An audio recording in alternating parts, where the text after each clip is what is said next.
आप देख रहे हैं खबरों, तबसरों और तज्जियात पर मबनी पाकिस्तान का सबसे मोतबर न्यूज शो दुनिया, कामरान खान के साथ। अस्सलाम वालेकुम, मैं हूं Kamran Khan. Chief justice of Pakistan जनाब जस्टिस काजी फाइज ईसा की सरबराही में जस्टिस अमीनुद्दीन खान, जस्टिस अतहर मिनल्लाह पर मुश्तमिल 3 रुकनी बेंच आज फैज़ाबाद धरना केस पर अहम समाअत कर चुकी है। आज वफाकी हुकूमत के इस केस की तहकीकात के लिए कायम करदा कमीशन का नोटिफिकेशन भी जारी कर दिया गया है। तश्कील करदा कमीशन में एडिशनल सेक्रेटरी दाखिला खुशहाल खान, 2 रिटायर्ड साबिक IGs ताहिर आलम खान और अख्तर शाह को शामिल किया गया है।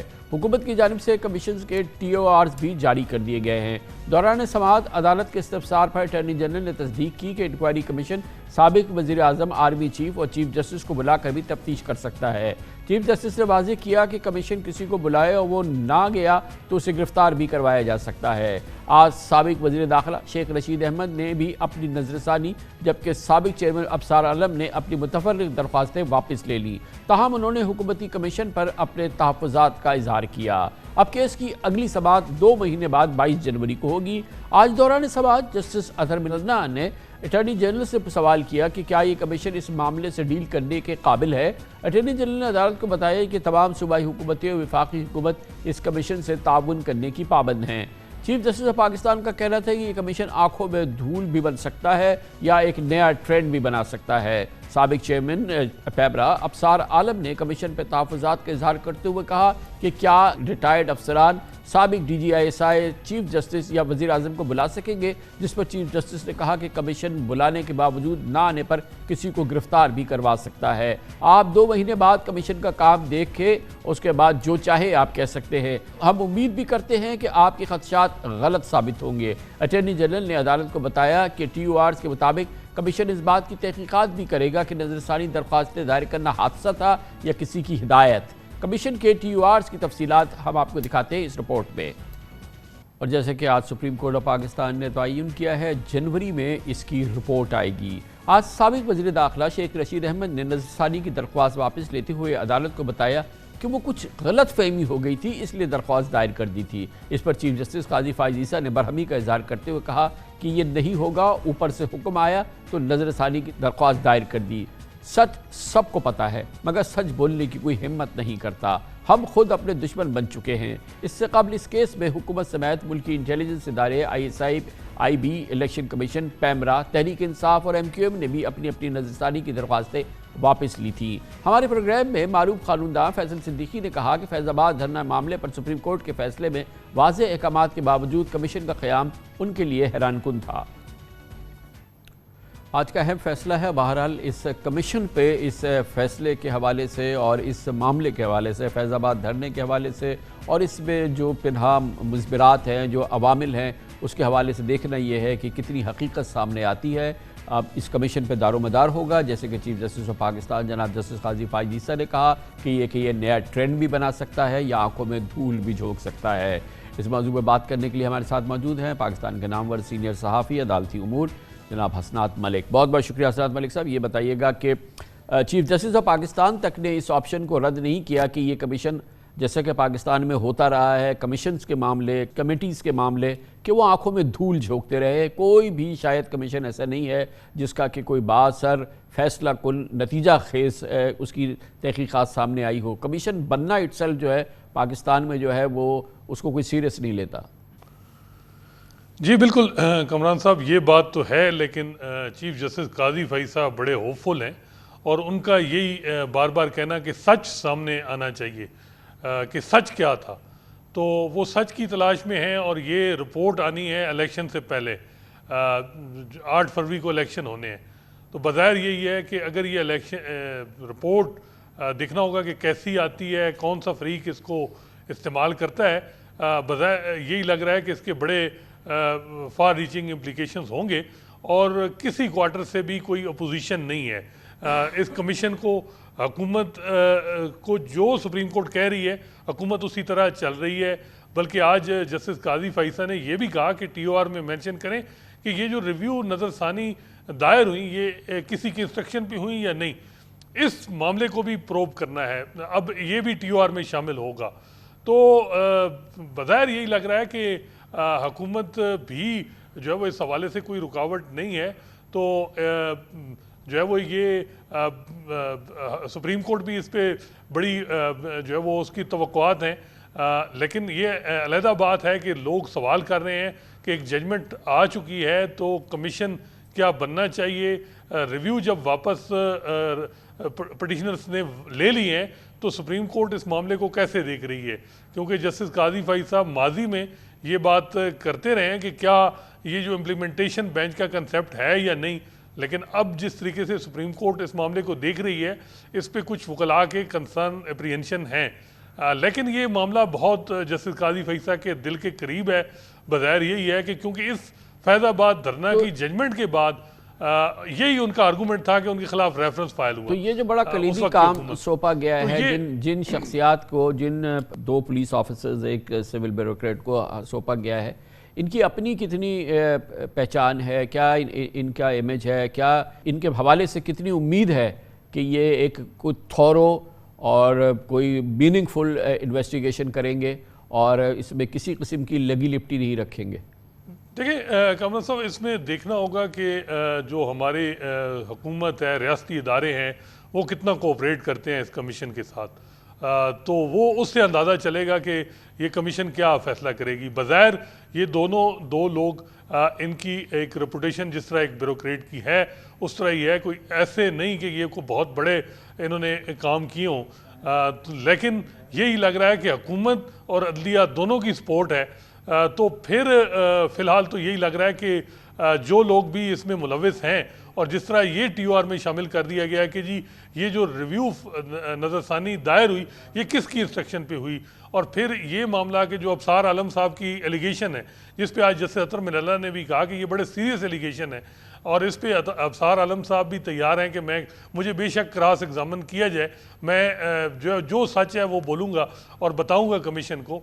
तो यही लग रहा है कि जो इसमें जिन शख्सियात की तरफ जो है वो एप्रीहेंशन लोगों की हैं कि उस तरफ जाएगा मामला, तो लग रहा है कि उनके कुछ ना कुछ किरदार की जो है वो मेंशन किया जाएगा रिपोर्ट में, और ये रिपोर्ट देखना होगा कि फिर मैं ये जानना चाह रहा हूँ कि बहरहाल अदालत ने कमीशन बना दिया, फैसले में कमीशन का जिक्र नहीं था, अब नज़रसानी की दरख्वास्तें हैं वो सारी विड्रॉ हो चुकी हैं, उसके बिल्कुल बाद में ये कमीशन सामने आया है। तो ये फरमाइएगा कि इस कमीशन के आने के बाद इसकी फाइंडिंग्स पे, इस पे कितना इन्हिसार लोगों को होगा, कितना भरोसा करेंगे, और ये जो पूरा मामला है इसमें मिसाल के तौर पे इसमें बाद में चीफ जस्टिस साहब ने ये बात शामिल कराई कि ये भी बताएं कि आपको किसने कहा था कि ये नज़रसानी की दरख्वास्त दायर करें, कैसे ये दरख्वास्त दायर हुई हैं। मैं तो ये समझता हूँ कि किस पाकिस्तानी को नहीं पता कि किस मंजर में ये नज़रसानी की दरख्वास्तें दायर हुई थी, किसको नहीं पता। तो क्या ये कमीशन की तहकीकात और ये इसी अंदाज की तहकीकात होगी जिसमें ये नहीं पता है कि किसने क्या किया, इसमें कौन सी चीज़ ऐसी पोशीदा है जिसकी तहकीकात हो रही है? मैं तो एक पाकिस्तानी की हैसियत से ये जानना चाह रहा हूँ। जी बिल्कुल कमरम साहब, ये बात तो ठीक है, लेकिन बार बार वो पटिशनर से पूछते रहें कि आपको इंस्ट्रक्शन किसने दी, तो वो तो इस हवाले से गुरेज़ा हैं कि किसने इंस्ट्रक्शन दी। लेकिन अगर टॉप सिटी का आर्डर देखें रिटर्न जो जारी हुआ, और ये फैज़ाबाद धरना पे जो जजमेंट है और इसकी इम्प्लीमेंटेशन, तो आपको अंदाज़ा हो जाएगा कि सुप्रीम कोर्ट किस किस्म का प्रेसिडेंट सेट कराना चाह रही है और कौन से लोग जो हैं वो इसमें जो है वो आएंगे। तो ये चीज़ें तो अब यहाँ हो रही हैं। मेरा ख्याल है कि मज़ीद जो है वो 2 महीने बाद चीज़ें क्लियर होंगी, क्योंकि जस्टिस काजी फैज साहब का टाइम अभी नवंबर तक है। तो बज़ाहिर यही लग रहा है कि उस वक्त जो लोग ड्राइविंग सीट पे थे मुख्तदर हलकों में, वो उनको क्वेश्चन होंगे और उनके हवाले से फाइंडिंग आने के कभी इम्कान है, और उसकी इम्प्लीकेशंस भी होंगी। और उसको देखें फिर क्या नून लीग, क्योंकि उस वक्त नून लीग की हुकूमत थी, तो वो उसको अगले इलेक्शन के लिए किस तरह इस्तेमाल करेगी, ये अब देखना होगा।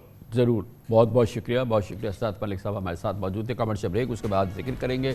बहुत बड़ा काम हो रहा है, बल्कि तारीख़ी नौइयत का काम है। पाकिस्तान में मुकीम गैर कानूनी मुकीम अफगान अपने मुल्क को वापस जा रहे हैं, और इस हवाले से एक बहुत बड़ी तादाद में तकरीबन 3 लाख से ज़ायद जा चुके हैं। बाकी हज़ारों रोज़ाना कई कतारों में खड़े नज़र आते हैं, तोरखम पे, चमन पे, तमाम उन एंट्री एग्जिट पॉइंट्स पे जो कि अफगानिस्तान के साथ हैं।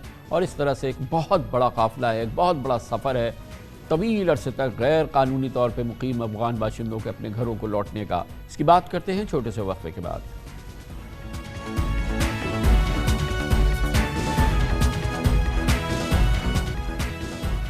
निगरान हुकूमत ने तहैया कर लिया है कि मुल्क से गैर कानूनी तारकीन वतन को वापस उनके मुल्कों में भेजा जाएगा और इस हवाले से 31 अक्टूबर की डेडलाइन के बाद से मुल्क के मुख्तलिफ इलाकों में नहायत कामयाब और पुरअमन तरीके से ये ऑपरेशन जारी है।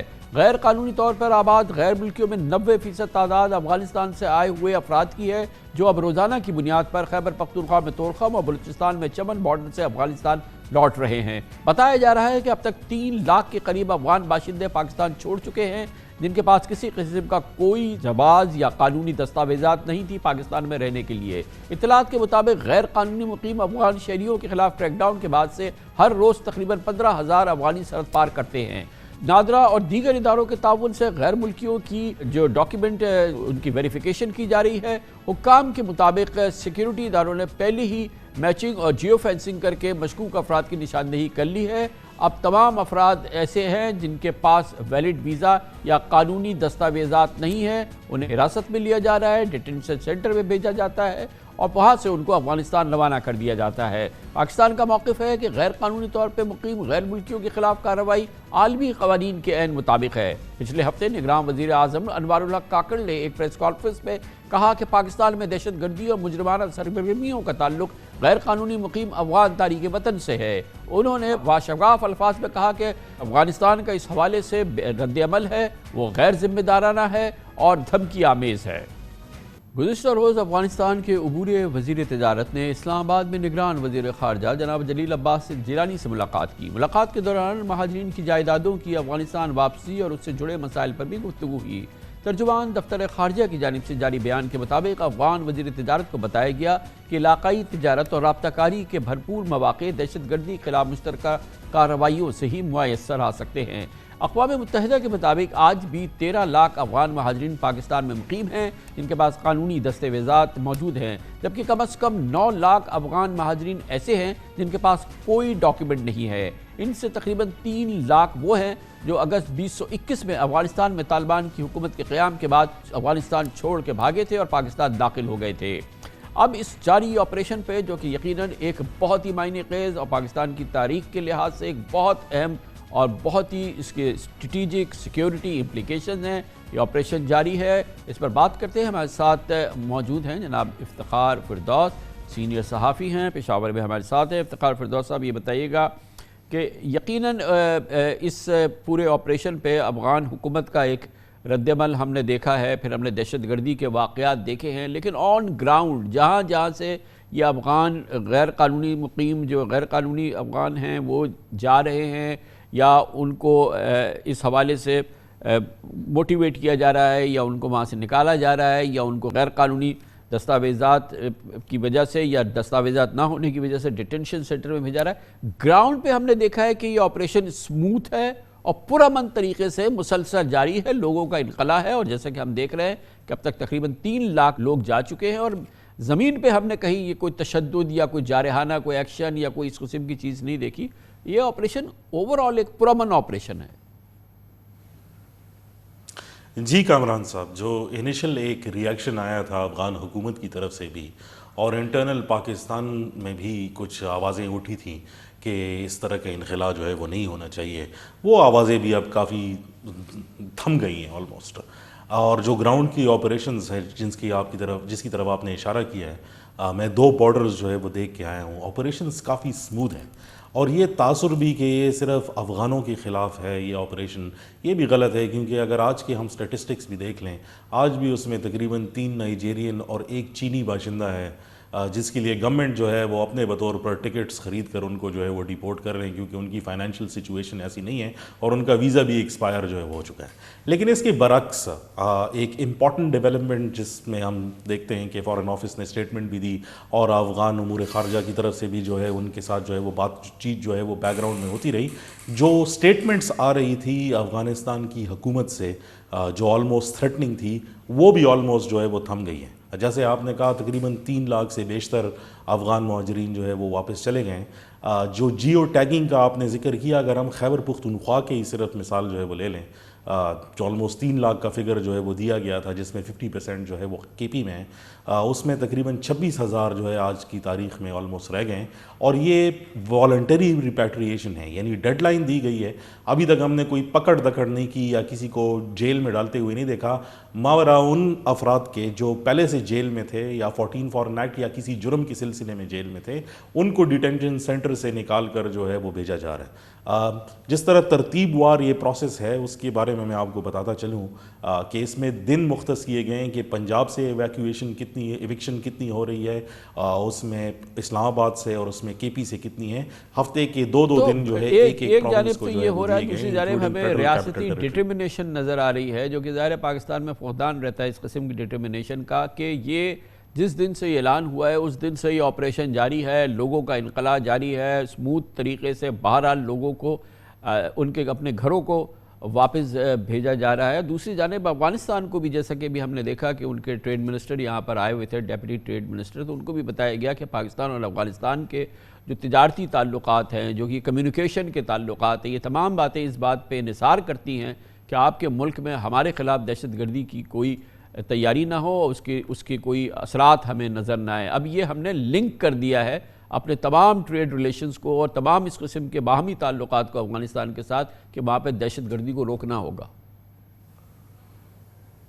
बिल्कुल कामरान साहब, मेरे ख्याल में ये एक पैराडाइमेटिक शिफ्ट है, बिल्कुल हमारी पॉलिसी का एक कंप्लीट शिफ्ट है। 1984-85 के बाद हम देख रहे हैं कि पाक अफगान तालिबान ताल्लुकात के अंदर जो है एक मेजर शिफ्ट आ रहा है। ऑब्वियसली उसमें जो एक मेजर पैराडॉक्स है वो सिक्योरिटी का है। आया ये सिक्योरिटी सिचुएशन और अफ़गान तालिबान के बारे में जो बताया गया कि वो टीटीपी को जो है वो छुपा के रखे हुए अफ़गानिस्तान में, जो कंसिस्टेंटली पाकिस्तान के अंदर अटैक्स हो रहे हैं, आया ये तब्दील होगा या नहीं, ये तो अभी वाज़ेह नहीं है। लेकिन जिस तरीके से जो है अमल जो है वो अफ़गान मुहाजिरीन की वापसी का है, वो ऑलमोस्ट जो है वो सिक्योर्ड है। कुछ लोगों का ख्याल था कि शायद बॉर्डर के ऊपर ट्रेड जो है वो मुतासर होगी। अगर आज के स्टैटिस्टिक्स भी मैं आपको तोरखम के जो है वो बताते चलूँ, तो जो वीज़ा प्रोसेस है, जो 1 डॉक्यूमेंट रेजीम जिसके बारे में बात हो रही थी कि एक सिंगल डॉक्यूमेंट के ज़रिए वो आया जाएगा, आज भी तकरीबन 4,500 लोग जो है वो तोरखम से आए और गए हैं, जो एक रूटीन की तरफ से जो है सिमिलर एक मूवमेंट जो है वो जारी है। तो ऑलमोस्ट ये सारी सिग्निफिकेंट जो है वैल्यू रखती है इन टर्म्स ऑफ हमारी पॉलिसी। आगे जो सिक्योरिटी ख़तरात हैं, मेरे इस बात को भी वाज़ेह करना चाहता हूँ कि अभी तक अफ़गान तालिबान की तरफ से टीटीपी के हवाले से कोई वाज़ेह स्टेटमेंट जो है वो पेश नहीं आई, बल्कि जो 1-2 बयान आए भी थे उसमें ऑलमोस्ट पाकिस्तान की सिक्योरिटी पॉलिसी को जो है वो डायरेक्ट टारगेट किया कि ये पाकिस्तान का इंटरनल मामला है, अफ़गान तालिबान पर इसका जो है वो बोझ ना डाला जाए। मेरे ख़्याल में आइंदा चंद माहों में जो हमारी सिक्योरिटी डायनामिक्स मुल्क के अंदर होती है और उसमें टीटीपी और बकिया शमूल जितने ग्रुप हैं, उनके मूवमेंट तो हमने देखी है कि उनके अटैक्स जो है वो थमे नहीं हैं। इक्का दुक्का वाक़यात अभी भी जो है वो हो रहे हैं, बल्कि लार्ज स्केल अटैक्स भी हमने पिछले अरसे में जो है वो देखा, जिसकी तरफ वज़ीर आज़म साहब ने इशारा दिया। अगर ये थमते नहीं हैं, सवाल ये है कि इसके बाद की पॉलिसी जो है वो क्या होगी। यकीनन। बहुत बहुत शुक्रिया इफ्तिखार फिरदौस साहब हमारे साथ थे, मुमताज़ सीनियर सहाफ़ी। कमर्शियल ब्रेक, इस दौरान न्यूज़ हेडलाइंस देखें, उसके बाद हम अपने प्रोग्राम के बाकी हिस्से के साथ वापस आते हैं।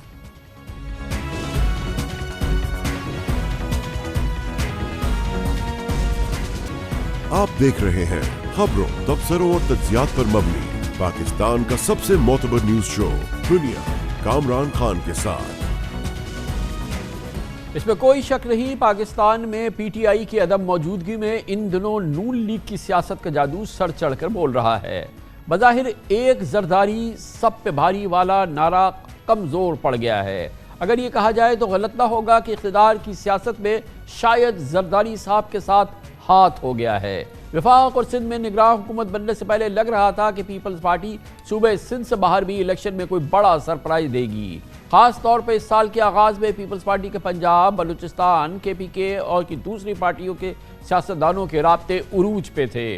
बाप पार्टी के मुतादिद अरकान जनूबी पंजाब के कई इलेक्टेबल्स ने हासिल जरदारी से मुलाकातों में पीपल्स पार्टी में शमूलियत का ऐलान किया था, लेकिन अचानक ऐसा क्या चमत्कार हुआ कि इक़्तिदार की हवाएं नवाज शरीफ की जानिब चल पड़ी और बाप पार्टी के पंछियों ने अब नून लीग की शाखों पर आशियाने बनाने शुरू कर दिए हैं। ये उस वक्त हुआ था, ये जो हम कह रहे हैं कि हाथ हुआ, ये इसलिए कि ऐसी कैफियत बन रही थी और ख़ुद जरदारी साहब मसरूफ़ हो गए थे कि आइंदा हुकूमत उनकी बनेगी तो वो वज़ीर आज़म होंगे और उनकी काबीना में कौन कौन शामिल होगा। बहरहाल अब सूरत हाल बिल्कुल बदल गई है और इसका बाकायदा इंदिया दिया MQM ने, जो सबसे पहले नवाज शरीफ से जा मिली थी। जबकि जनूबी पंजाब की सियासत का झुकाव भी नून लीग की तरफ है, जबकि जहांगीर तरीन की IPP नवाज शरीफ की कुदरती इत्तेहादी हैं। गोया जरदारी साहब की भाग दौड़ ज़ाया होती नजर आ रही है। हम कोई हतमी पेशेगोई तो नहीं कर सकते, लेकिन ये तज़िया ज़रूर कर सकते हैं, अंदाज़ा लगा सकते हैं कि 3 सूबे अब आसिफ जरदारी के हाथ से निकल गए हैं। क़राइन और शवाहिद बता रहे हैं कि सिंध से बाहर पीपल्स पार्टी शायद कोई बड़ा अपसेट नहीं दिखा सकेंगी, बल्कि सिंध में भी PPP को खुली छुट्टी मिलना अब शायद मुश्किल हो। पीपल्स पार्टी की लीडरशिप के ख्वाबों की ताबीर मिलना मुश्किल नज़र आ रहा है। यही वजह है कि रद्द-ए-अमल के तौर पर बिलावल भुट्टो मुखालफाना मुहिम जोई पर गामजन है। इस सूरत हाल में अमजद इस्लाम अमजद का ये शेर न जाने क्यों खुद ब खुद हमारे लब पे आ रहा है। वो तेरे नसीब की बारिशें किसी और छत पे बरस गई, दिल बेखबर मेरी बात सुन, उसे भूल जा, उसे भूल जा।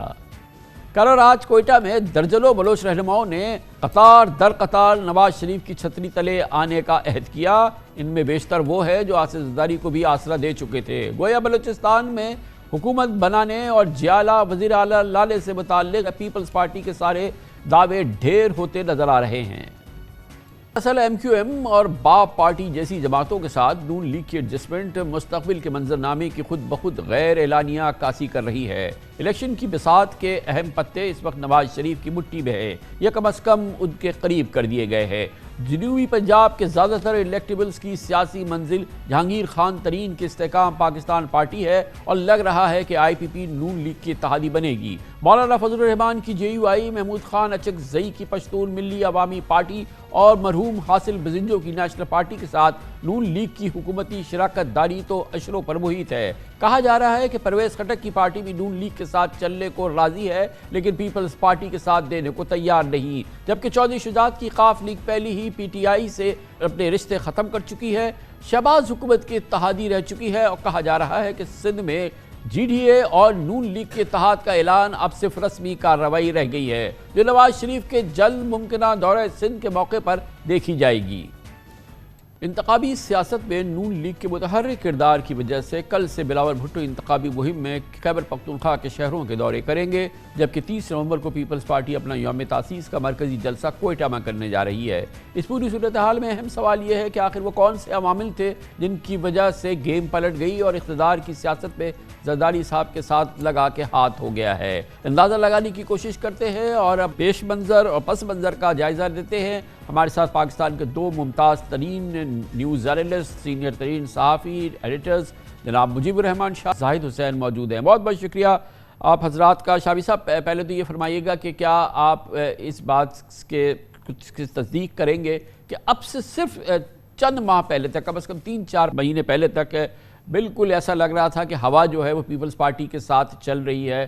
पाकिस्तान की इंतहाई मुख्तदर जो शख्सियत है, उन्होंने एक बिजनेसमैन की मीटिंग में ख़ास तौर पे कहा था कि आसिफ जरदारी ने पाकिस्तान की बड़ी खिदमत की है, खप्पे पाकिस्तान का उन्होंने नारे लगाया और उसके बाद ये हवा चल रही थी। ऐसा लग रहा था कि वो उन पर एक निगाह करम है और फिर सियासत का भी रुख ऐसा बढ़ रहा था, मगर अचानक लगा कि पूरी काया कुछ पलट सी गई है और वो बिल्कुल अब जो सूरत हाल है वो अब हमारे सामने है, जिसमें जरदारी साहब अब कहीं इस जो नई डेवलपमेंट है उसमें शामिल नज़र नहीं आ रहे, उससे दूर है। शुक्रिया कामरान साहब। देखें, जो जरदारी साहब का जो भी किरदार था और बिलावल भुट्टो जरदारी साहब जो कुछ भी कर रहे थे या कह रहे थे, उससे एक बात तो वाज़ेह थी ना कि जब इमरान खान साहब की हुकूमत के ख़िलाफ़ तहरीक अदम एतमाद मंजूर हुई तो जो हुकूमत बनी उसमें वज़ीर आज़म शहबाज शरीफ थे, यानी लीडिंग रोल जो था वो मुस्लिम लीग नून के पास था और उसके बाद वज़ारत ख़ारजा जो थी वो बिलावल के हिस्से में आई।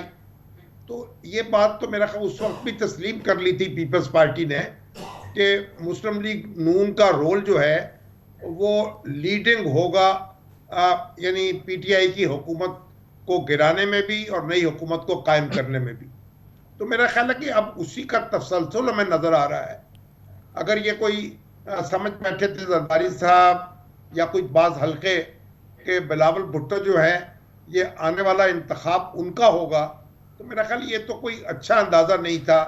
और ये तो साफ नज़र आ रहा था कि उनका तो अभी शुरुआत है और अभी उनको बहुत कुछ आगे करना है, बढ़ना है, और उनके छत पर तो कई बरसातें अभी बरसनी है। तो मेरा ख्याल है कि जो अगला इंतखाब है उसको उन्होंने फोकस करना चाहिए। और ये इंतखाब जो है अगर इसमें ऑपोजिशन का रोल उनके हिस्से में आता है इसके नतीजे में, तो वो भी उनके लिए एक तो गोया शामी साहब आप ये फरमा रहे हैं, आपका मशवरा बिलावल भुट्टो को ये है कि वो फोकस करें 2028 के इलेक्शन को, तो वो ज़्यादा मुनासिब रहेगा उनके लिए। ऐसा ही नजर आ रहा है क्योंकि इस वक्त तो मुस्लिम लीग नून जो है उसके अलावा तो कोई दूसरी जमात ऐसी नहीं है जो अपने एक बड़ी कोलिशन कायम कर सके।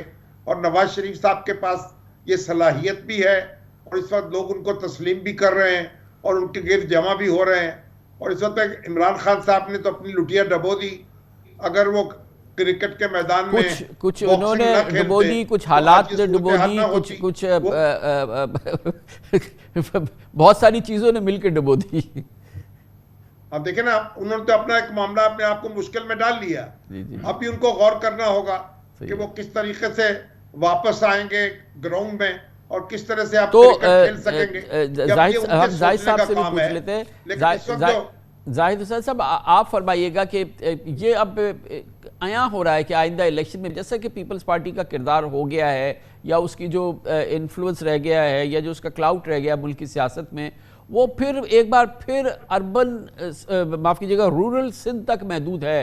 केपी के पंजाब दूसरे किसी इलाके में कोई ऐसी कैफियत नज़र नहीं आ रही जिसमें पीपल्स पार्टी कोई अपना बड़ा कोई इम्प्रेशन बना सके माँ सवाए रूरल सिंध के। और इससे पहले जो अब से 3 महीने पहले एक तासुर बन रहा था कि पीपल्स पार्टी फेवर्ड जमात होगी, जरदारी साहब फेवर्ड लीडर होंगे, वो तो अब नहीं होता नज़र आ रहा।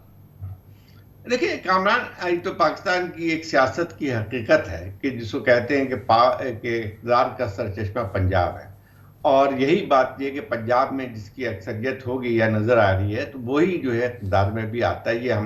ये पहले भी था और अभी भी यही सूरत हाल बन के आती है। जहाँ तक पीपल्स पार्टी का ताल्लुक है, देखें उसने पंजाब में जो उसका जो भी एक हद तक पहले था मौजूद, उसका एक वोट बैंक भी था, उसकी जो है बहुत सारे लोग इलेक्ट भी होते थे, लेकिन पंजाब में उसका असर नफूज बहुत पहले ख़त्म हो चुका था। और ख़ास तौर पे पीटीआई के उभरने के बाद तो जो कुछ भी थोड़ा बहुत रह गया था वो भी ख़त्म हो गया। तो अगर कोई जमात ये समझती है कि उसको इक़्तिदार में आ सकती है तो बगैर पंजाब में अपनी अक्सरियत ना भी सही हो लेकिन साइजेबल अगर उनके पास सीटें नहीं होंगी तो कभी भी इक़्तिदार में नहीं आ सकते हैं। और ये बात हमें अब बहुत ज़्यादा नज़र आती है कि इस वक्त पंजाब की जो जंग थी इस लिहाज से नवाज शरीफ साहब का पलड़ा भारी है, क्योंकि देखें पीटीआई को जो मंजर से हटा दिया गया है और उसके बाद बिल्कुल रास्ता मुस्लिम लीग के लिए एक साफ कर दिया गया है। मैं यही समझता हूं कि जो हमारी पूरी पाकिस्तान की सियासत है वो इसी किस्म की चलती है। ये ऐसी चीज हमें जो अब नजर आ रहा है कि जोक दर जोक जो है, चाहे बलूचिस्तान में लोग जो है शामिल हो रहे हैं पीएमएलएन में, तो ये तो हमने हमेशा पाकिस्तान की सियासत में देखा है कि जहां पे जिस तरह की हवा चल रही है या जो ये असर नजर आता है कि एस्टैब्लिशमेंट को किस पार्टी की सपोर्ट हासिल है तो फिर जो है वो हवा उसी तरफ चलनी शुरू हो जाती है। अब बलूचिस्तान में जो लोग शामिल हुए हैं इसमें जो पीएमएलएन में, अगर आप देखें तो किस जमाने में वो भी पीएमएलएन में भी थे, बाद से टूट के बाप पार्टी बन गई थी। और वो तो एक लिहाज से देखा जाए तो वो चीजों को तोड़ फोड़ का जो तरीका बना है बलूचिस्तान में वो अभी भी हमें नजर आता है। तो ये जिसे मैं इसको नतीजा अख्स किया जा सकता है इन तमाम चीजों को कि पाकिस्तान की सियासत कभी भी तब्दील नहीं होती है। यही है जो हमने इमरान खान साहब जब इलेक्शन 2018 में देख रहे थे तो वहां पे भी जो है एक से जो तो पंजाब अब क्या हो रहा है इस वक्त, क्या हो रहा है मंजरनामे पे इलेक्शन से 3 महीने कबल? शामी साहब, बज़ाहिर नवाज शरीफ साहब अपनी जमात के लिए, अपनी 2/3 अक्सरियत के लिए, वाज़ेह अक्सरियत के लिए काम नहीं कर रहे। वो पहले दिन से उनको ये एहसास है कि शायद ये मुमकिन ना हो, तो वो एक नेशनल यूनिटी गवर्नमेंट या कौमी गवर्नमेंट या कौमी इत्तेहाद हुकूमत की जानिब पेश कदमी कर रहे हैं। और ये एक पिच भी ऐसी है जो कि बहरहाल आम तौर पे इसको वेलकम ही किया जाएगा? कामरान साहब, जो पाकिस्तान के हालात हैं, उसकी जो मईशत का जो मामला है, फिर उसकी जो सियासत जिस तरह दगरगू है, उसमें अब ये दंगा फसाद जो है इसकी गुंजाइश नहीं है। मेरा ख्याल है कि एक वसी तर मफाहमत की ज़रूरत है। और नवाज शरीफ साहब ने तो अभी कोई अटैक जो है पीटीआई पे भी नहीं किया, उस तरफ भी उन्होंने एक बहुत मोहतात रवैया इख्तियार किया है। और इसी तरीके से पीपल्स पार्टी के बारे में भी अपने लोगों को हदायत की है कि वो एहतियात से बात करें। गोया इख्तलाफ भी हो तो कोई उम्दगी के साथ होना चाहिए, दलील के साथ होना चाहिए, ज़ातियात पर बात नहीं आनी चाहिए। तो एक वसीतर इत्तेहाद जो है उसकी इस मुल्क को ज़रूरत है। और ये हुकूमत जो नवाज शरीफ साहब बनाना चाहते हैं, मेरा ख्याल उसमें बड़ी छोटी बड़ी बहुत सी जमातें शामिल होंगी, बलोचिस्तान की भी, केपी की भी और सिंध की भी। और ये बात जो है पीपल्स पार्टी के सामने भी है और बिलावल भुट्टो भी उसको समझ रहे हैं। देखिए, अगर हुकूमत मुस्लिम लीग नून बनाती है और वो लीड कर रही होती है, तो फिर अपोजिशन भी तो ज़रूरत है ना इस मुल्क की। एक अच्छी अपोजिशन और जानदार अपोजिशन की भी ज़रूरत है मुल्क को और कौम को। और पीपल्स पार्टी अगर वो रोल अदा कर सके तो उसके लिए आगे बढ़ने का मौका भी होगा। और ये मौका जो है जो ज़ाया कर दिया गया है पीटीआई की तरफ से, अगर पीटीआई जो है अपने आप को संभाल ले और अपोजिशन का किरदार अदा करने पर तैयार हो जाए, तो फिर तो सूरत हाल मुख्तलिफ हो सकती है। लेकिन इस वक्त तो बहरहाल इस वक्त सिंध जो है वो कोई पीपल्स पार्टी को मुझे कोई बहुत बड़ा खतरा वहाँ दरपेश नहीं है। शायद वो अपने आप को संभाल लेगी वहाँ, लेकिन दबाव उसके ऊपर भी रहेगा। और ये एक अच्छी बात है, दबाव रहना चाहिए, मुस्लिम लीग नून पर भी रहना चाहिए, पीपल्स पार्टी पर भी रहना चाहिए और पीटीआई पर भी रहना चाहिए। जो भी एक दस्तूर के दायरे में दबाव होता है उससे बालातर नहीं। जी, तो अब जो आइंदा इलेक्शन है जाहिर साहब, उसमें आपको क्या लगता है कि जो एक वाज़ेह कॉन्फ़िगरेशन तो बन रही है नवाज शरीफ नून लीग की क़यादत में, पीपल्स पार्टी अभी उसका हिस्सा नहीं है, तो और पीटीआई का हमें पता नहीं है कि कितनी पीटीआई इलेक्शन लड़ पाएगी, कितनी नहीं लड़ पाएगी, और जाहिर है कि उसकी क्या कैफियत होगी। बहरहाल इलेक्शन वाले रोज़ और उसके हवाले से, उससे पहले इस हवाले से बहुत इम्पॉर्टेंट देखना यह है कि क्या डेवलपमेंट होती है, आवाम का क्या रद्द-ए-अमल होता है। वरना इस वक्त के हालात में तो ये लगता है कि एक मखलूत हुकूमत जिसे नवाज शरीफ लीड करेंगे और शायद पीपल्स पार्टी अपोजिशन में होगी मरकज़ में कम अज़ कम।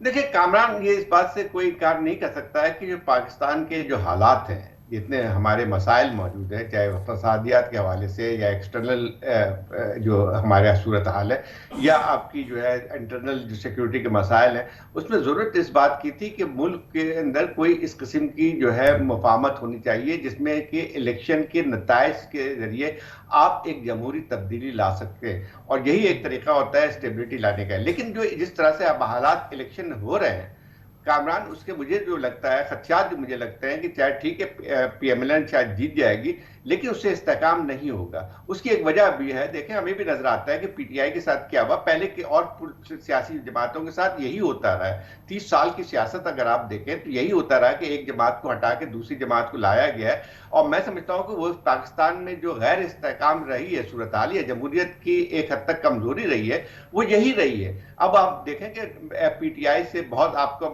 एक मुखालफत भी हो सकती है, आपको उससे इख्तलाफात भी हो सकते हैं, लेकिन जिस हालत में आप हमें सब जानते हैं कि जिस तरह से मैदान से एक पार्टी को हटा दिया जाता है, ये कभी हुआ है आपके? मैंने तो नहीं देखा अपनी पूरी सहाफती जिंदगी में कि लोगों को पकड़ के ले जाया जाता है, फिर उनको टेलीविजन पे बैठा के उनसे इकरार जुर्म करवाया जाता है और उसके बाद पार्टी से अलग करते हैं। तो मैं समझता हूं कि ये माफ कीजिएगा जाहिर साहब, होता तो है ऐसा कमोबेश। अब कुछ कोई ड्रामे का कोई एक्ट बदल जाए, कोई अदाकार बदल जाए, कोई अंदाज बदल जाए, मगर ऐसा होता तो है। पीपल्स पार्टी के साथ ऐसा होता रहा है, नून लीग के साथ ऐसा होता रहा है, अब पीटीआई के साथ ऐसा हो रहा है। ये तो बिल्कुल टेम्पलेट तो तय है।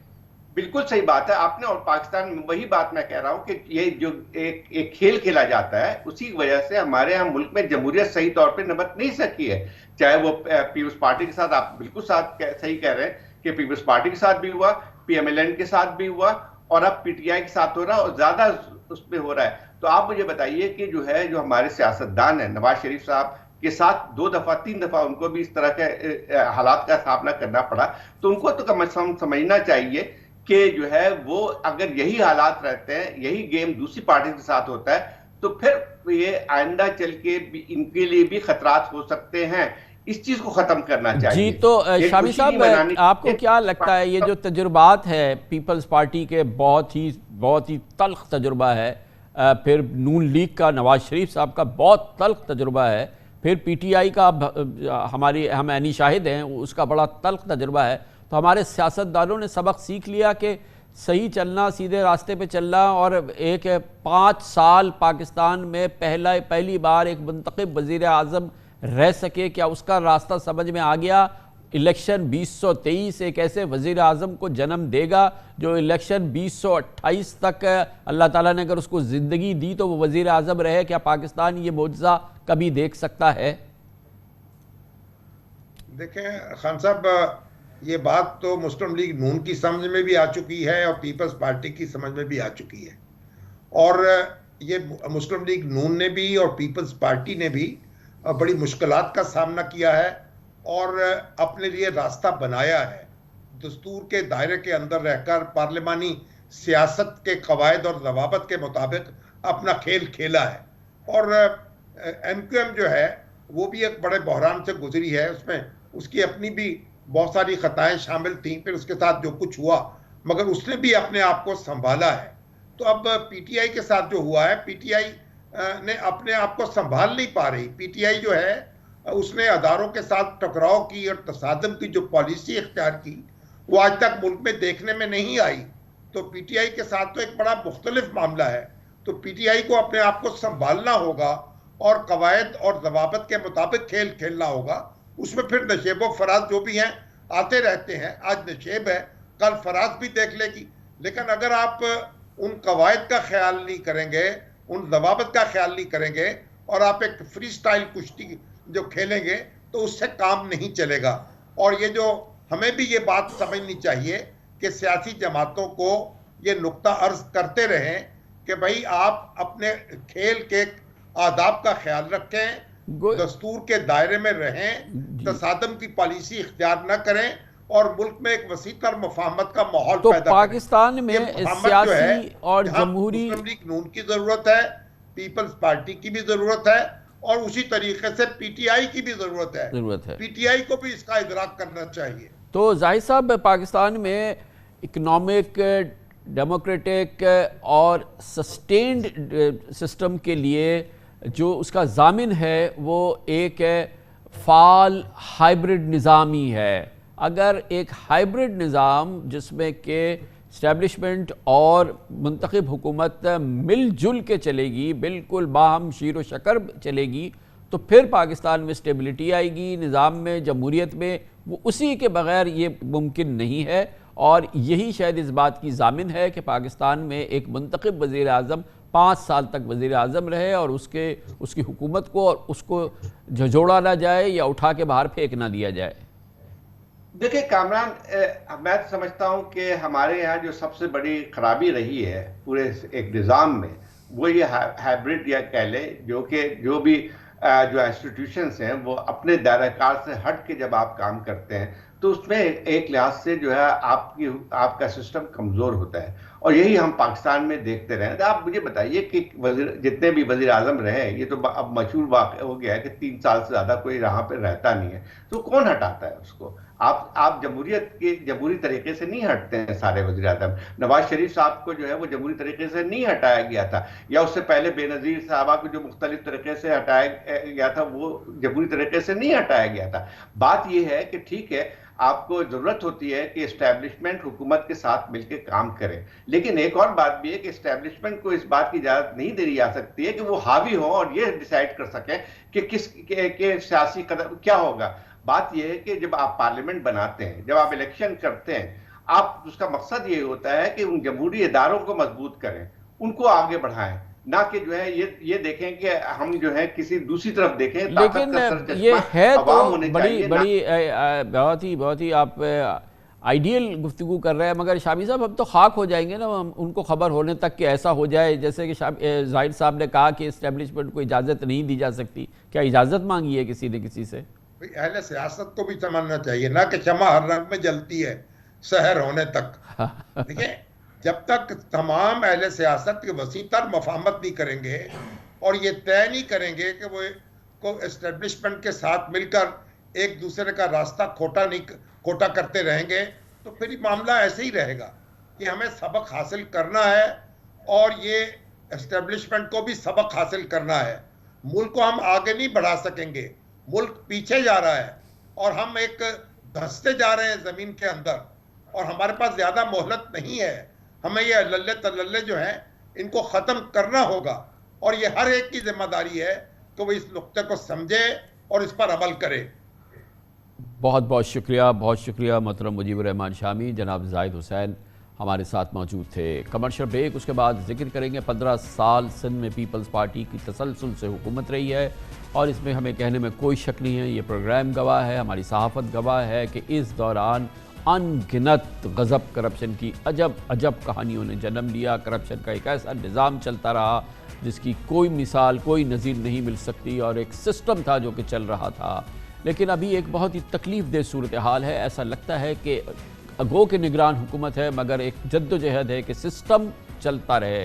इसकी एक मिसाल सामने आई है। इस वक्त एक वजह निज़ा बन गया है, तनाज़ा है, वो ये कि जाने वाली पीपल्स पार्टी की हुकूमत सौदा कर गई थी कि सिंध में रोबोटिक्स सर्जरी का इंतज़ाम हो, रोबोट्स के ज़रिए सर्जरी की जाए और इसके लिए अरबों रुपए की ख़रीदारी का एक मंसूबा था जो कि मंजूर किया जाने वाली हुकूमत ने। मगर हैरत की बात यह है कि निगरान हुकूमत में निगरान वज़ीर आला जस्टिस रिटायर्ड मकबूल बाक़िर का कहना यह है कि ये ऐसे ही होता रहे, जबकि निगरान वज़ीर सेहत जो कि डॉक्टर साद नियाज़ एक बहुत ही काबिल, बहुत ही रिस्पेक्टेड, बहुत ही इंटेग्रिटी वाले प्रोफेशनल है, उन्होंने कहा कि ये अरबों रुपए इस मशीनों पे खर्च करके कोई फ़ायदा नहीं होगा। इससे आम जो शहरी जो कि अस्पतालों में जाते हैं, जिन्हें दवाई नहीं मिलती, जिन्हें इलाज नहीं मिलता, जिन्हें अस्पताल में बिस्तर नहीं मिलता, तो उनके लिए अब हम इनको सर्व करें तो लाखों लोगों का फ़ायदा हो जाएगा और एक नया निज़ाम हम तरतीब दे सकते हैं।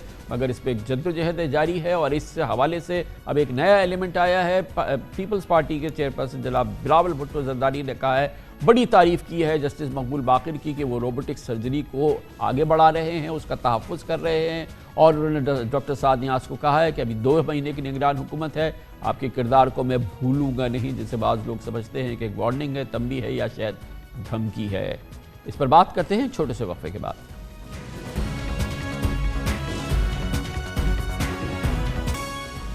लगता है कि सिंध में 15 साला सिक्का बंद करप्शन यानी सिस्टम निगरान दौरे हुकूमत में भी पूरी आबोताब से जारी है। अगरचे निगरान वज़ीर आला सिंध जस्टिस रिटायर्ड मकबूल बाक़िर अपने दौर में गैर मुतनाज़िया शोहरत के हामिल एक इंटेग्रिटी वाले जज समझे जाते थे, लेकिन पीपल्स पार्टी के दौरे हुकूमत के मशकूक फैसलों के तसलसल ने क़यास आराइयों का बाजार गर्म कर रखा है। ख़ास तौर पर 4.25 अरब रुपए मालियत की रोबोटिक सर्जरी मशीनों की ख़रीदारी में इल्ज़ामात हैं कमीशन और किकबैक्स के। कई सवालात पैदा हो रहे हैं। इन सर्जिकल रोबोट्स का टेंडर मनसूख न किए जाने पर सिंध के निगरान वज़ीर सेहत डॉक्टर साद नियाज़ और निगरान वज़ीर आला जस्टिस रिटायर्ड मकबूल बाक़िर के इख्तिलाफ़ात शिद्दत इख्तियार कर चुके हैं। मगर मायने ख़ेज़ बात यह है कि कल एक प्रेस कॉन्फ्रेंस में बिलावल भुट्टो ने मकबूल बाक़िर साहब को मशवरा दे डाला कि वो बात ना मानने वाले वज़ीर को काबीना से बाहर फेंकें। बिलावल भुट्टो ने डॉक्टर साद नियाज़ का नाम लिए बगैर संगीन नताइज की वार्निंग भी दी और मुतनब्बे किया कि वो उन्हें भूलेंगे नहीं और ना माफ़ करेंगे। हम उन्हें नहीं भूलेंगे, बिलावल भुट्टो का जाहो जलाल अपनी जगह पर, लेकिन हकीकत यह है कि रोबोटिक सर्जरी का ये प्रोजेक्ट बदउनवानी के संगीन इल्ज़ामात की जद में है।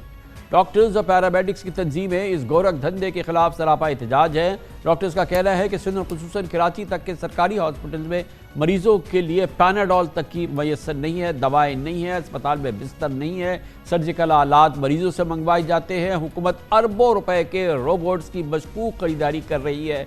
बात समझ में आने वाली नहीं या कुछ लोगों के बिल्कुल समझ में आ रही है। तिब्बी माहिरीन ने नुक्ता भी उठाया है कि अगर सर्जरी के रोबोट्स इतने ही अहम होते तो कराची के नामी ग्रामी private hospital, Aga Khan hospital, Ziauddin hospital, south city hospital, NMC वगैरह में भी रोबोट्स होते, मगर क्योंकि ये बेकार है, पाकिस्तान में इस वक्त इनकी ज़रूरत नहीं है, या ये कि ये किसी भी लिहाज से फीजिबल नहीं है, इसलिए ये नामी ग्रामी प्राइवेट हॉस्पिटल्स भी इस फैसिलिटी को लेने के लिए तैयार नहीं हैं।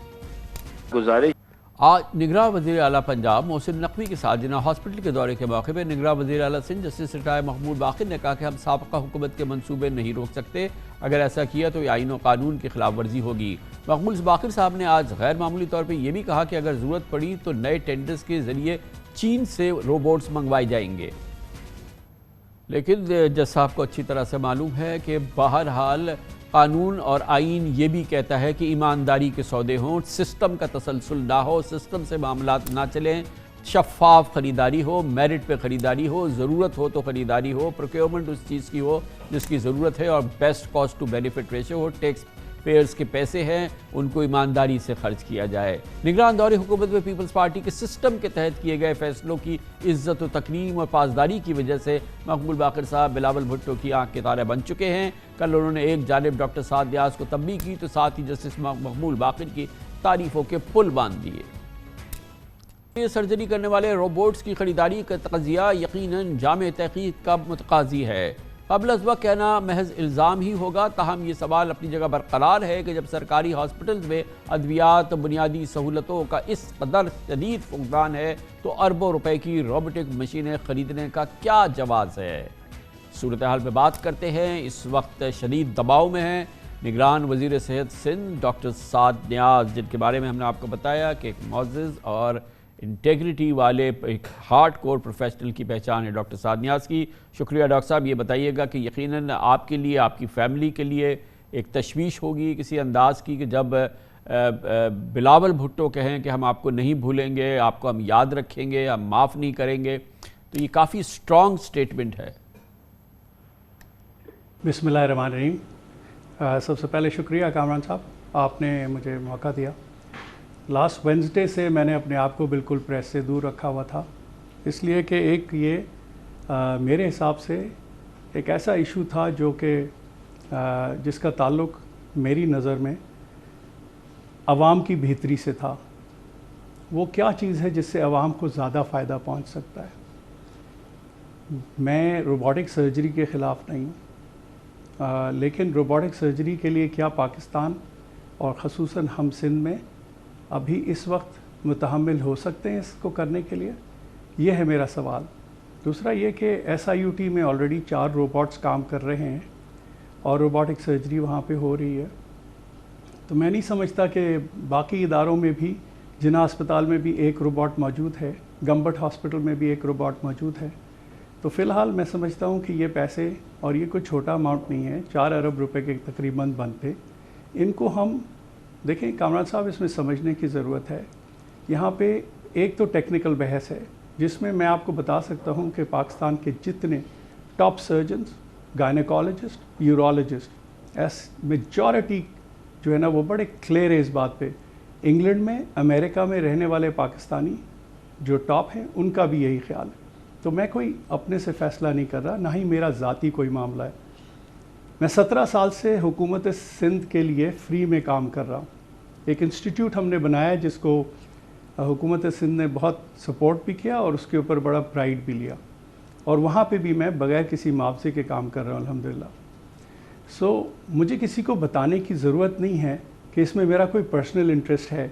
अगर मेरा पर्सनल इंटरेस्ट होता तो मेरे पास बड़ी अपॉर्चुनिटीज़, मेरे अपनी प्रैक्टिस इस तरह की है कि मुझे ये सब करने की ज़रूरत नहीं है अल्हम्दुलिल्लाह। तो डॉक्टर साहब, आर्ग्यूमेंट क्या है आपका इस रोबोट? मेरा आर्ग्यूमेंट सर ये है कि और क्या आप चाहते क्या थे? ऑब्वियसली आपका ये सब्जेक्ट है, आप वजीर हैं सेहत के, तो देखें इसमें तो कोई शक ही नहीं है किसी को कि टेक्निकली हमारा रोबोट जो है इस वक्त ना तो उसकी कॉस्ट हम अफोर्ड कर सकते हैं एक्स्ट्रा रोबोट। अब ये बात यहाँ नहीं हो रही कि रोबोट जिना में है या नहीं है, इसको ज़रा समझें कि ये दूसरे रोबोट की बात हो रही है।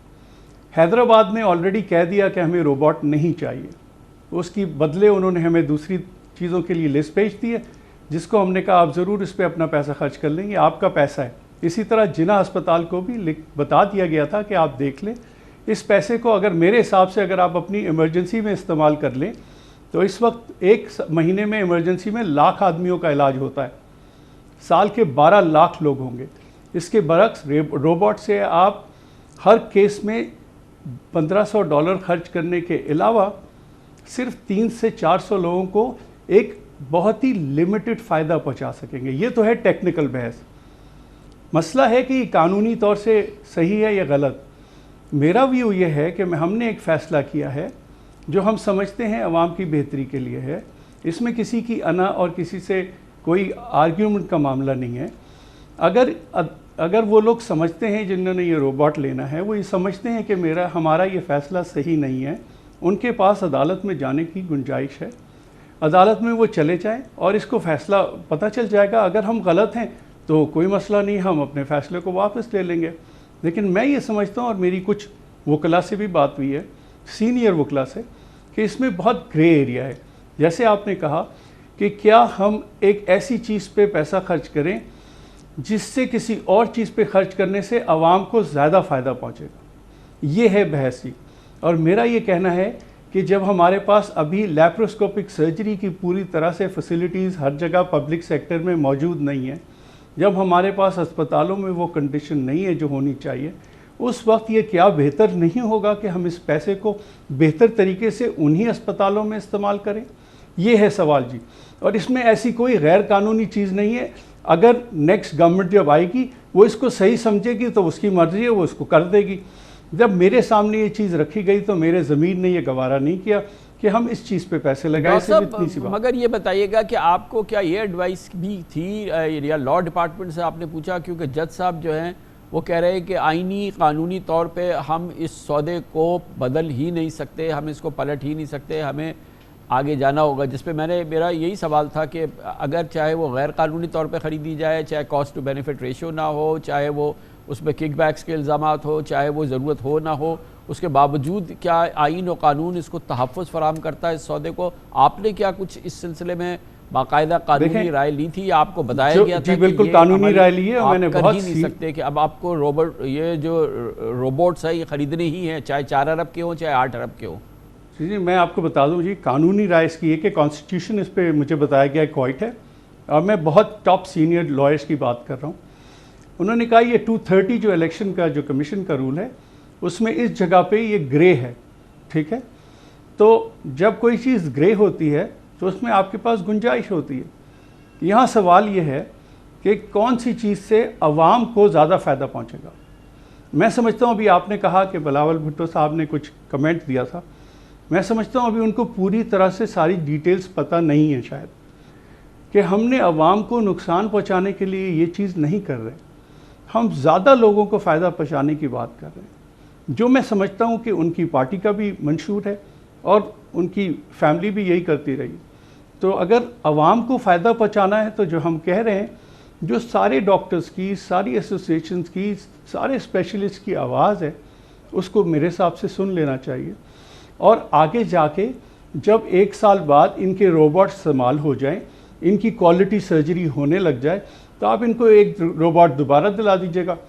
ऐसा ना हो कि जैसे शर्मिंदगी पाकिस्तान को उठानी पड़ी, पिछले रोबोट जो हमने पहले ख़रीदे थे उसके अंदर वो उस रोबोट की कंपनी ने, जो दुनिया की इस वक्त नंबर 1 कंपनी है, उसने पाकिस्तान को ब्लैक लिस्ट कर दिया है, क्योंकि एक रोबोट हमारा इस्तेमाल ही नहीं हुआ, दूसरा रोबोट बहुत लिमिटेड इस्तेमाल हुआ। अल्लाह अकबर। बहुत बहुत शुक्रिया डॉक्टर साद में मौजूद थे, और आपने रोबोट के ख़िलाफ़ जो, या रोबोट की हमारी ज़रूरत नहीं, या रोबोट के लिए इतना बड़ा सरमाया हम खर्च कर रहे हैं, इतना कम उसका फ़ायदा होगा, इसकी भरपूर आपके सामने तस्वीर थी जो आपने देखी।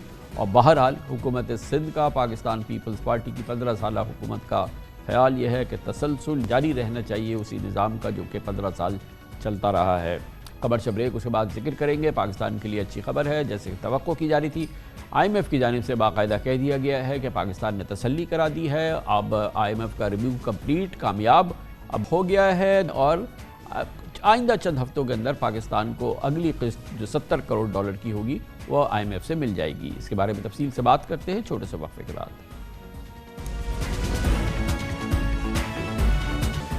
ताज़ा तरीन खबरों के मुताबिक पाकिस्तान और IMF के दरमियान स्टाफ लेवल एग्रीमेंट हो गया है। दूसरा इक़्तिसादी जायज़ा कामयाबी से मुकम्मल हो गया है। इससे पहले आज ही IMF के मिशन ने पाकिस्तान के लिए इक़्तिसादी जायज़े की तकमील की बाकायदा इशारा किया था। IMF के लामिया के मुताबिक पाकिस्तान ने IMF के अहदाफ अब वक्त के मुताबिक बर वक्त इक़दाम के ज़रिए मुकम्मल किए, ताहम पाकिस्तान को मालियाती खसारे को कंट्रोल करने के लिए मज़ीद इक़दाम करने हैं। IMF ने निशानदेही की कि आइंदा चंद माह के दौरान पाकिस्तान में महंगाई की शरह में भी कमी होगी। अहम बात यह है कि पहला मौका है जब पाकिस्तान ने तकरीबन तमाम तयशुदा अहदाफ पर कामयाबी से अमल दरामद यकीनी बनाया है और शायद पाकिस्तान की जो 23 IMF प्रोग्रामों की तारीख़ है उसमें ये शायद सबसे कामयाब एक रिव्यू है जो पाकिस्तान ने हासिल किया है। इत्तफाक की बात है कि निगरान दौरे हुकूमत में पाकिस्तान की माशी हिकमत अमली पर IMF ने मुकम्मल एतमाद का इजहार किया। IMF के एग्जीक्यूटिव बोर्ड की मंजूरी के बाद पाकिस्तान को 71 करोड़ डॉलर की किस्त दिसंबर में मिलने का इम्कान है, जबकि फरवरी में दूसरा जायज़ा मुकम्मल होने पर 1 अरब 20 करोड़ डॉलर किए जाएंगे। आज ब्लूमबर्ग के इंटरव्यू में IMF की मैनेजिंग डायरेक्टर ने बाकायदा इस बात का एक तरह से गैर रस्मी ऐलान भी कर दिया था कि पाकिस्तान का इक़्तिसादी जायज़ा मुकम्मल हो गया है, कामयाबी से मुकम्मल हो गया है और स्टाफ लेवल एग्रीमेंट अब होने ही वाला है। पाकिस्तान ने यकीनन IMF का जायज़ा और मिशन इसकी आमद से पहले ही ज़्यादातर अहदाफ मुकम्मल कर लिए थे, लेकिन पाकिस्तान को अपनी गैर मुल्की अदायगियों के हवाले से कुछ मसाइल का सामना करना था। लेकिन IMF के वफ़द की आमद के बाद या इस दौरान सऊदी अरब, UAE, कतर और चीन ने IMF के मिशन को कामयाब को यकीन दहानी कराई, जिससे पाकिस्तान के किसी किस्म के डिफ़ॉल्ट का ख़तरा भी नहीं रहा। पाकिस्तान की जो ये गैप्स पैदा हो रहे थे उसको भी किसी बड़ी तशवीश के बगैर मुकम्मल किया जा सकता है और इस तरह से पाकिस्तान के लिए एक अच्छी सनद है, एक मुस्तहकम सनद है जो IMF से पाकिस्तान ने आज हासिल कर ली है। इस मौजू में बात करते हैं, हमारे साथ मौजूद हैं माशी उमूर के माहिर और हमारे वज़ारत ख़जाना में भी खिदमात सर अंजाम दी है। हमारे साथ है डॉक्टर खाकान नजीब। डॉक्टर साहब, ये तो खैर बिल्कुल तवक्को के ऐन मुताबिक है और बहुत स्मूथ ये ऑपरेशन रहा है, ये बड़ा स्मूथ रिव्यू रहा है और ये पाकिस्तान में हमने कभी इस किस्म की बग़ैर किसी हिकअप, बग़ैर किसी चिक चिक के इस तरह का रिव्यू हो जाना, यकीनन ये जो केयर टेकर गवर्नमेंट है, ये जो SIFC है जो ये निज़ाम चला रही है, उसको क्रेडिट तो देना चाहिए इसका। बिस्मिल्लाहिर्रहमानिर्रहीम। ये पाकिस्तान के लिए निहायत ही खुशाइन बात है। पाकिस्तान IMF से इनहराफ बिल्कुल नहीं कर सकता था और इसी तरह एस्टैब्लिशमेंट ने भी और केयर टेकर सेटअप ने भी इसको इसी तरह लेके चले हैं।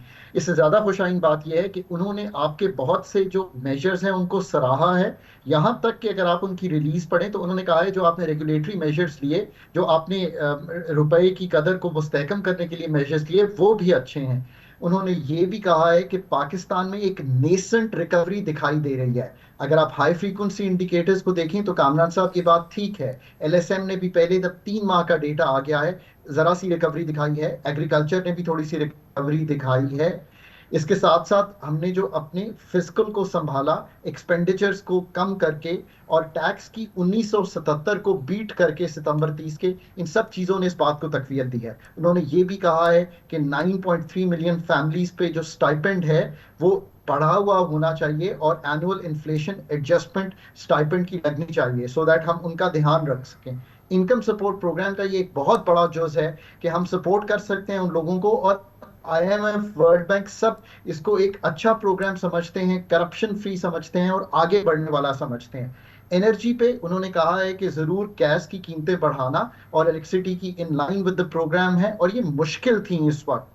आप मतलब यकीन कीजिएगा कि ये 3-3.5 साल बाद आपने गैस प्राइसेस एडजस्ट किए हैं तो ऑब्वियसली जंप बहुत बड़ा था, बट उसकी वजह से वो एक्नॉलेज करते हैं इस बात को कि ये सर्कुलर डेट के बढ़ने को कम करेगा और जो फ्लो है उसको नियर जीरो ले आएगा अगर सब्सिडीज पूरी होती रहती हैं गोइंग फॉरवर्ड, जिसका सबसे बड़ी बात है। और उन्होंने सही मेंशन किया है कि हम सॉवरेन वेल्थ फंड बनाएं, हम operations of SIFC without distortion करें, ये भी क्लियरली उनकी प्रेस रिलीज में मौजूद है। सो वो सब चीज़ें जो हम कर रहे हैं, लग ये रहा है कि वो उनके साथ एग्री कर रहे हैं और वो कह रहे हैं कि एक और comprehensive review of the anti corruption framework आप कीजिए ताकि आपको आगे बढ़ने में FATF के मामलात में आसानी हो। और उन्होंने एक बड़ी अच्छी चीज़ मैंने देखी कि उन्होंने कहा है कि जो हमारे पार्टनर्स हैं मल्टीलैटरल्स, उनको डीपन करनी चाहिए cooperation with Pakistan, so that timely disbursement हो सके कमर्शियल एक्सटर्नल सपोर्ट की, which remains critical for us to move forward. ये था वो पहलू डॉक्टर साहब, है। ये वो पहलू था जिसपे तशवीश थी, जिसपे हम सबको कंसर्न था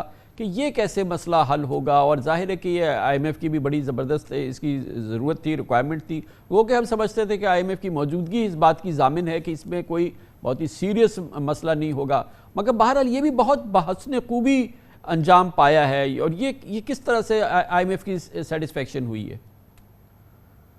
देखिए, इसमें दो तीन चीजें। एक तो चूंकि करंट अकाउंट आपके पास जो 4 माह का डेटा आया है वो क्या इतना मौजू था कि ये लग नहीं रहा कि अब $6.5 अरब का करंट अकाउंट उनके टेबल्स में लिखा हुआ आएगा। तो मेरा ख्याल है कि आपको $2 अरब कम करंट अकाउंट दिखाई देगा, यानी कि 4 से 5 बिलियन डॉलर्स के करीब अगर वो आता है तो कुछ सेविंग्स तो आपको वहां आ गई हैं।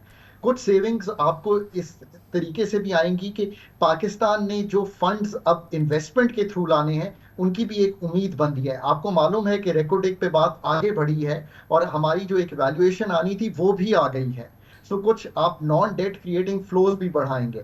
अब IMF ने कुछ ये किया है कि उन्होंने इंटरैक्ट किया है जो कि उनको करना चाहिए, और ये पहले भी करते थे। उन्होंने सफीरों से इस्लामाबाद में किया, and they are in regular touch with the world bank, ADB, IDB, AIIB, all our partners which need to support us during this time through both project and program financing. उन्होंने ये भी कहा है कि हुकूमत काम कर रही है कि प्रोजेक्ट सेटअप किए जाएं ताकि ये फ्लोज जो हैं उनको बेहतर किया जा सके। आई थिंक रोल ओवर्स जो हैं वो गारंटी हो गए होंगे तीनों ममालिक के साथ, UAE, सऊदी अरेबिया और चाइना। और इसकी भी जो उनके एग्जीक्यूटिव डायरेक्टर लेवल हैं, हो सकता है उन्होंने कॉन्फर्मेशन दे दी हो। ये वो टोटल पैकेज है। जहां पे मैं अभी भी श्योर होना चाहता हूं वो ये है कि कमर्शियल फाइनेंसिंग जो $3 से $5 अरब की एक्सपेक्टेड है, उस पे फंड ने क्या पोजीशन ली है। क्या वो ये समझता है कि विद द फंड प्रोग्राम हमारी रेटिंग चाहे मूडीज और फिच की उतनी कंफर्टेबल ना हो, हम अब भी कमर्शियल एक डिसेंट रेट पे ले सकते हैं? Maybe that is a possibility. So अब पाकिस्तान ने इनके साथ एंगेज करना है। 8.5% पे अभी कर्जा लिया है टर्की ने, $2.5 अरब सकूक फ्लोट करके। सो ये भी याद रखिए कि ऐसा नहीं है कि दुनिया में लोग जा नहीं रहे कैपिटल मार्केट्स में, दुनिया में लोग जा रहे हैं। So maybe it is possible कि ये 700 मिलियन जब कंफर्म होते हैं, बाकी फ्लोज आना शुरू होते हैं, तो पाकिस्तान शायद इंटरनेशनल कैपिटल मार्केट्स तो नहीं बट कमर्शियल फंडिंग, और उसमें आपको ये भी मालूम होगा कि चाइना, UAE और सऊदी अरेबिया की जो फंडिंग होती है कमर्शियल के थ्रू, उसमें भी एक स्टेट का बड़ा हाथ होता है, और चाइना और इन दोनों ममालिक ने सपोर्ट किया है। सो मे बी वो कंफर्ट भी उनको वहां से आ रहा हो। एंड लेट्स होप कि एक्सपोर्ट 2.5 अरब की आई है, अगर एक्सपोर्ट 2.5-3 अरब पे पिकअप कर जाती है तो थोड़ा कंफर्ट यहां से भी आएगा। रेमिटेंसेस भी वापस आएंगी आपकी, क्योंकि अब ओपन का और जो आपका फर्क इंटरबैंक का है वो तो 1.25% से भी कम रह गया है जो आपने IMF के साथ एग्री किया था। सो ऑल इन ऑल ये एक पिक्चर है जो इमर्ज कर रही है। SOEs पे भी उन्होंने कहा है कि आप काम कीजिए, जो कि हमें करना चाहिए, not for them but for us. SOE के पासिंग ऑफ लॉ हो गई है, अथॉरिटीज मूव कर रही हैं SOE की पॉलिसी की इम्प्लीमेंटेशन के लिए, ये भी उन्होंने कहा है और इस बात को एक्नॉलेज भी किया है, ताकि इससे ट्रांसपेरेंसी उस तब तक जब तक कि हम प्राइवेटाइजेशन में या मैनेजमेंट के कॉन्ट्रैक्ट्स में नहीं जाते तब तक तो एटलीस्ट पड़े। इन्फ्लेशन पे जो कि लोगों के लिए सबसे इंपॉर्टेंट है, मेरा ख्याल है कामरान साहब बात जरूर करनी चाहिए कि क्या व्यू आ रहा है इन्फ्लेशन पे। उनका व्यू ये है कि it should steadily decline and the authorities stand ready to resolutely challenge take this challenge on अगर प्राइस प्रेशर्स जो हैं रीइमर्ज करते हैं, क्योंकि एक सेकंड राउंड इफेक्ट जो है अभी दिखाई दे सकता है। बहुत बहुत शुक्रिया डॉक्टर खाखान नजीब हमारे साथ एक बहुत उम्दा एनालिसिस कर रहे थे और पूरे समो रहे थे कि आज जो ये पाकिस्तान को कामयाबी मिली है, हर लिहाज से बहुत ही पुरसुकून डेवलपमेंट है पाकिस्तान की मईशत के हवाले से। इतनी आसानी से IMF का रिव्यू मुकम्मल होना, इक़्तिसादी जायज़ा इतनी कामयाबी से मुकम्मल करना, बहरहाल निगरान हुकूमत को जाएगा, SIFC को जाएगा, और यकीनन ये पाकिस्तान के लिए इत्मीनान बख्श खबर है। और उसके साथ ही हमारे आज के प्रोग्राम का अख्ताम होता है। कल आपसे फिर मुलाकात होगी इंशाअल्लाह। कल तक के लिए कामरान खान को इजाज़त। अल्लाह हाफ़िज़।